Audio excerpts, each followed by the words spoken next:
대표적인 예 하나만 들도록 하겠습니다. 이것은 의례주권론과 사법심사제 부분의 이 공존인데, 인도법에 다 두 개가 동시에 다 있어요. 그러면 의례주권이 뭐냐? 이건 좀 이제 영국만의 독특한 헌정제도인데요.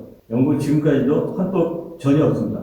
헌법이 없는 건 아니지만 성문헌법전이 없다는 거예요. 그래서 보통 대표적으로 불문헌법 국가입니다. 영국의 이 헌정 역사 속에서 보면은 위례주권이라고 했습니다. 그러니까 여기는 하원, 특히 이제 하원은 시민의 대표잖아요. 특히 이제 역사로 보면 평민의 대표. 의회가 특히 하원이 주권을 가지고 주권적인 이런 강력한 이런 입장을 가지고 입법을 한다는 것이죠. 그리고 국정을 담당을 합니다. 결국 국민 주권하고 진배가 없어요. 근데 다만 국민 주권이라고 하지 않는 이유는 최종적으로 국민이 결정하지 않는다는 거예요. 국민은 선거만 하고 뽑힌 대표자로서의 하원들이 이 모든 일들을 한다는 거죠. 헌법이 국민들이 헌법을 만드는 것도 없어요. 국민투표로 만든 적도 없습니다. 그렇기 때문에 국민주권이라고 하지 않고 영국에서는 위례주권인데 영국식 국민주권, 민주주의의 국민주권이라고 봐도 되겠습니다. 그리고 인도는 바로 이런 문화하고 접촉을 하면서 영국식으로 해왔죠. 47년부터 만든 그 새로운 헌법에서는 미국의 위헌법률심사제를 도입을 했다는 거죠. 그리고 미국에서 만들어진 이 사법심사제도 우리가 보통 말하는 위헌법률심사제 대표적인, 왜냐하면 헌법이 없는데 영국에서는 법률을 심사할 수가 없잖아요. 근데 이제 미국에서 만들어졌고 이게 20세기 후반에 오면은 전 세계로 퍼져나가는 것이 사법심사제도, 위헌법률심사제도입니다. 우리나라 헌법재판소도 위헌법률심사제도를 하고 있지 않습니까? 어쨌든. 그러면은 영국에서는 헌법이었기 때문에 위례주권이라는 걸로 해서 국회에서 법률을 만들고 일단 만들어진 법률은 불가침입니다. 그러니까 의회가 그걸 바꾸지 않는 한 의회 법률이라는 것은 막강한 겁니다. 영국의 식민지를 거쳤던 미국에서는 영국하고 좀 다른 이런 사법심사제라고 하는 걸 만들었죠. 미국의 헌법에서도 사법심사제는 원래는 없었어요. 다만 반행으로 시작된 걸로 되어 있고, 그렇지만 지금은 모든 나라들이 다 사법심사제를 가지고 있죠. 인도는 위례주권과 사법심사제를 동시에 공존시키고 있다. 사실 이것은 논리적으로 모순되는 두 개의 제도일 수밖에 없습니다. 난해한 부분이죠. 근데 여기에 이것을 이해하기 위해서 하나 더 첨가해야 될 부분이 경성헌법, 연성헌법, 이건 헌법학 하는 사람들만 아는 용어인데요. 우리나라 대한민국 헌법은 지금 경성헌법입니다. 경성헌법이라는 건 뭐냐면 국민투표로 마감을 하잖아요. 헌법을 개정하려면 어렵다는 사실입니다. 그러니까 국회 법률은 국회에서 참석 과반수 이걸로 하면 대부분 다 통과가 되는 거잖아요. 일반 법률보다 훨씬 까다로운 절차를 가지고 헌법을 제정하거나 개정하게 돼 있잖아요. 이걸 경성헌법, 그러니까 바꾸기 힘든 헌법이라는 표현으로 경성헌법이라고 합니다. 연성헌법이라는 것은 법률하고 똑같은 절차를 거쳐서 헌법을 바꾸게 되면 그건 연성헌법이라고 하는데, 지금 영국, 뉴질랜드 가끔 하지만 없다고 봐도 돼요.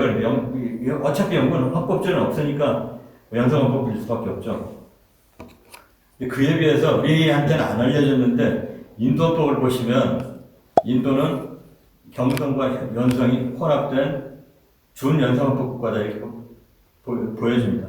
지금까지 104차 개헌이 이루어졌고, 아무튼 당연히 또 인도는 재헌 시절에도 그랬고 그 이후에 104차 개헌이 오도록 개헌할 때도 국민투표는 한 번도 한 적이 없습니다.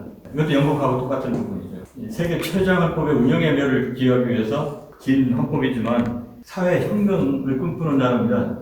그렇게 하지 않으면 안 되는 그런 나라잖아요.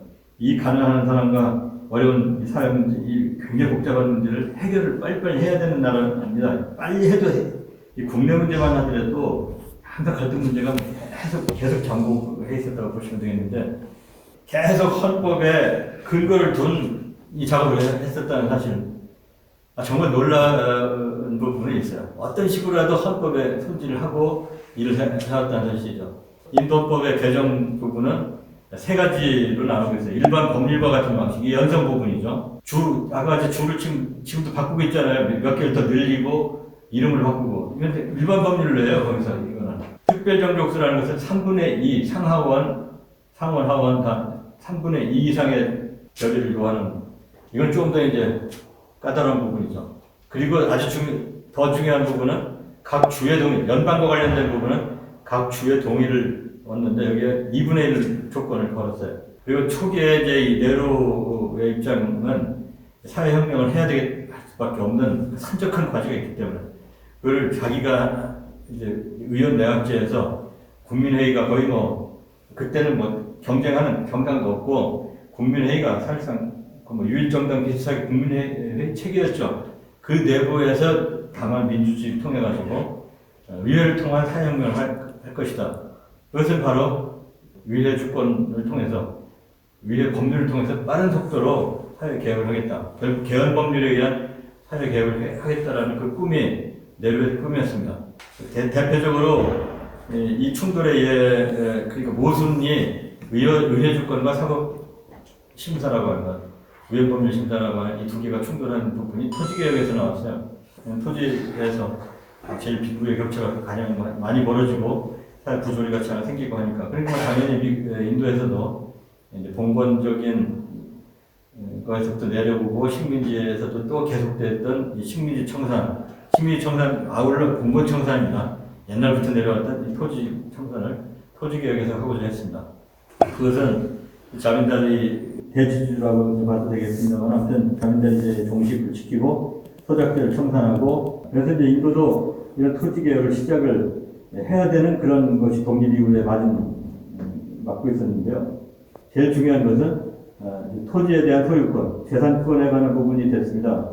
그래서 이 문제, 그러니까 그 하급심에서부터 법원에서 이제 그 뺏긴 사람들은 억울한 부분에서는 소송이 붙었고 소송에서 보면 이제 법원에서 하게 되는데 그때 법원에서 하면 결국은 이제 대법원까지 가게 됐죠. 그래서 전체적으로 뭐 이제 굉장히 들쑥날쑥 여러 가지 모양의 판결들이 나왔지만은 쉽지가 않은 토지개혁의 문제에 봉착을 했습니다. 그래서 헌법이 시작하자마자 다음 해 1951년부터 헌법 개헌에 들어갔습니다. 그래서 이 재산권에 관해서 개헌을 시작을 해가지고 국가에서 제정하는 법률, 토지개혁에 관련된 법률에 대해서는 재산권 침해랑 상관없이 유효하다라고 하는 그런 법률을 개혁 입법을 했습니다. 내로가 제13조 인도헌법 제13조를 보시면은 본헌법의 시행 직전에 인도 내에서 시행되고 있는 모든 법률은 본편의 규정과 일치하지 않는 경우 이러한 상충된 법률에서 효력을 상실한다. 현재 있는 시행되고 있는 모든 법률은 헌법 시행 직전에 인도 내에서 시행되고 있는 모든 법률은 새로 만들어진 헌법 규정과 일치하지 않는 경우 효력을 상실한다. 그리고 국가는 즉 기본권 얘기인데요. 이 기본권 편에서 부여된 권리를 박탈 또는 약화시키는 법률을 제정할 수 없다. 만약에 본조, 가장 기본권에 위배되어 제정된 법률은 그 위배된 범위 내에서 효력을 상실한다 이렇게 했어요. 그러니까 이제 재산권도 기본권이잖아요. 그러니까 재산권에 이것을 위배하는 그런 법률을 제정할 수도 없고 법률이 제정이 된 경우에는 그 법률은 효력을 상실하도록 되어 있습니다. 그리고 본조에서 지금 말하고 있는 법률이라는 것은 국가의 모든 법령, 명령, 조례, 규칙 모든 것들 이런 것을 포함하는 거다. 이러한 법률들이 기본권에 위배되는 경우에는 무효다라고 하는 이런 것이 인도헌법 제13조 얘기입니다. 아무튼 그래서 20편에 해당하는 제20편에 해당하는 헌법 개정란이라는데 이 368조거든요. 이 368조는 특별 정족수를 요구하는 하원과 상원, 인도에서는 록사바하고 라자사바죠.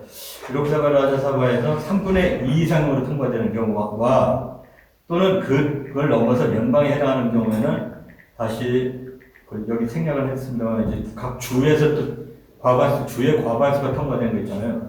이런 법들, 그러니까 특별 정족수에 의한 또는 특별 절차에 의한 개헌 법은 위에서 만들어졌다고 하더라도 여기에 해당하지 않는다. 제13조에서 규정한 법률에 해당하지 않는다. 특별 규정을 뒀습니다. 그게 바로 사항에 해당하는 겁니다. 이건 나중에 만들어졌어요. 나중에. 넘어가도록 하겠습니다. 사법부 태도를 한번 볼까요? 1950년 이후 사법부 입장, 내루의 위헌주권을 인정하는 쪽으로 그래도 많이 해줬어요. 그래서 개헌 법률은 일반 법률과 다른 거고, 헌법 개정권에서의 한계는 그게 개헌권인 한 기본권을 제한을 하더라도 한계는 없다라고 이렇게 봐줬어요. 근데 제368조는 의회 무제한의 개헌을 부여한 것이다라고 하는 것이 어느 정도 대법원에서 용인을 한 걸로 이렇게 볼 수 있습니다. 그런데 여기 아주 유명한 이제 몰락나스 판결이라고 하는 1967년도는 이때 네루가 사망을 하고 그 딸인 인디라 간디가 총리하던 시절인데 이미 이제 인디라 간디 시절에는 네루의 권위와 그 세대가 많이 지금 퇴진을 하고 있는 그런 분위기였죠. 그래서 인디라 간디 말이 지금 잘 발휘를 못하고 있었습니다. 그래서 인디라 간디가 당시에 민중들의 어떤 그 욕구를 충족시켜주기 위한 사회개혁을 많이 하기 시작하는데요. 이런 거에 대해서 우려를 이제 많은 사람들이 하기 시작했어요. 그래서 이제 인디라 간디가 하는 사회개혁의 일부분 우영하다. 대표적으로 은행을 국유화하려고 하는, 그러니까 사회주의가 제일 지금 이게 절정기에 달하는 그런 시점인데요. 일반 개인 은행을, 상업은행들을 다 국유화시키겠다. 이런 우려성이 이제 실제로 있었습니다. 그래서 대법원에서도 이런 것에 대해서 일침을 놓기 위해서 판결이 나왔는데, 이때는 판례를 변경을 시킵니다. 종전의 입장을 바꿔가지고 제368조에 의한 개헌이라 하더라도 기본권은 축소 또는 삭제될 수 없다. 말하자면 재산권이라든가 이런 것들은 절대 침해할 수 없다. 헌법에 의해서도. 이런 걸 강하게 이제 결론을 냅니다. 그리고 개헌 법률도 제13조 제2항에 법률에 해당한다. 이 소리는 법률이기 때문에 기본권 침해할 수 없다라는 이 뜻입니다, 지금. 이 인디라 간디가 또 화가 또 났죠. 그래서 71년도에 다시 총선을 했습니다. 그러니까 역시 이제 포퓰리스트 인기가 이제 좋았기 때문에 아주 이제 강력한 의회를 다시 구성합니다. 재신임을 받고 제24차, 제25차 개헌 법률을 통해 가지고 대법원의 이 판결을 무력화시켜버립니다. 그래서 제24차, 제25차에서는 아까 같은 그런 이제 규정을 두게 되는 거죠. 이 헌법에 대해서는 개헌 법률을 통해 가지고는 나아가는 것에 대해서는 사법 심사를 할 수 없도까지 해서 사법부 심사권을 배제시켜 버렸어요. 아예 이 규정에 의해서 73년도에 대법원 캐사바난드 판결 이 사건을 통해서 대법원에서 올라갔는데 여기에서는 그래도 많이 이제 절충된 걸 입장을 해줬어요. 그래서 제24차 개헌 법률을 승인을 해줬습니다. 그래서 골락나트 판결이라는 것을 이제 판례에 번복을 시켰죠. 그래서 개헌 법률은 제13조상의 법률이 아니다라고 하는 다수 의견으로 끝을 냈습니다.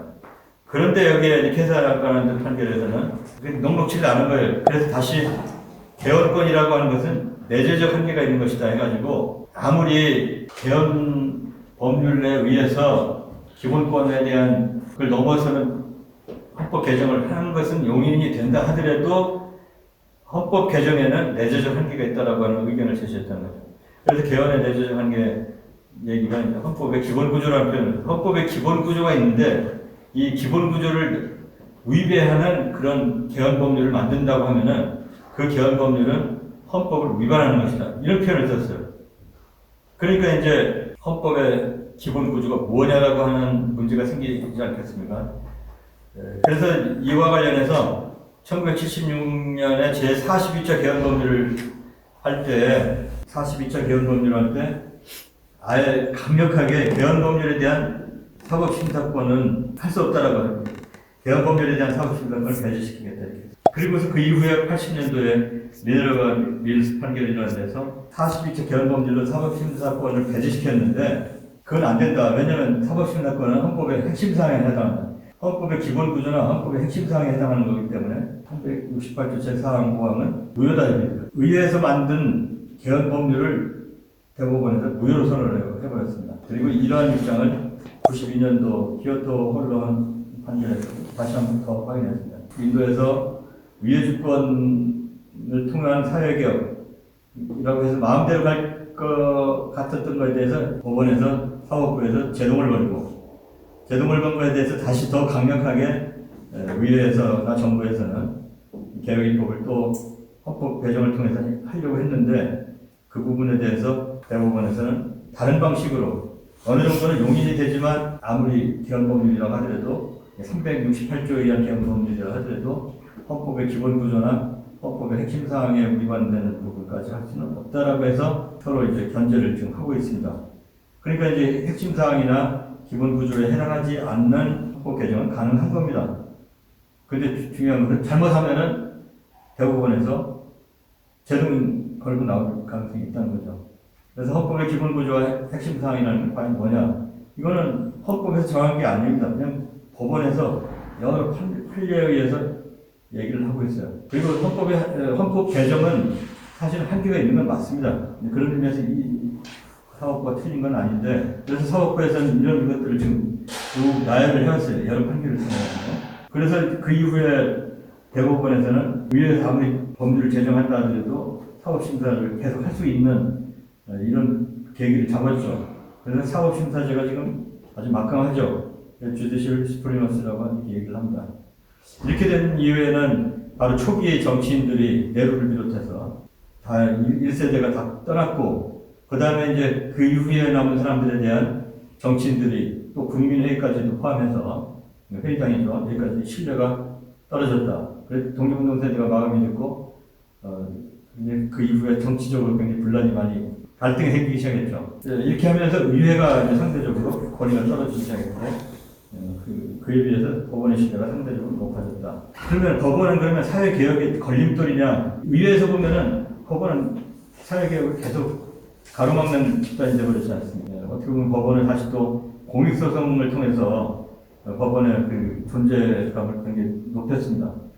퍼블릭 인터레스트 리티게이션이라고, 이것도 또 인도 대법원만이 가지고 있는 아주 독특한 이런 분야입니다. 이거 원래 공익소송은 미국에서 만들어진 제도, 미국에서는 그렇게 많이 하질 않거든요. 근데 이제 인도에서는 대법원에 의해서 사법 적극주의라는 표현으로 적극적으로 사회 문제를 공익소송의 논리를 가지고 만약에 필요하면은 자기 이익의 문제가 아니라 사회 이익에 관한 문제라고 한다면 얼마든지 소를 제기하라. 그래서 사회 문제라고 한다면 본인 문제라고 하면 안 돼요. 사회 문제라고 한다면은 법원이 심사를 해서 집행까지 다 해버리는, 그래서 이제 개혁에 또 첨단을 달리고 있습니다.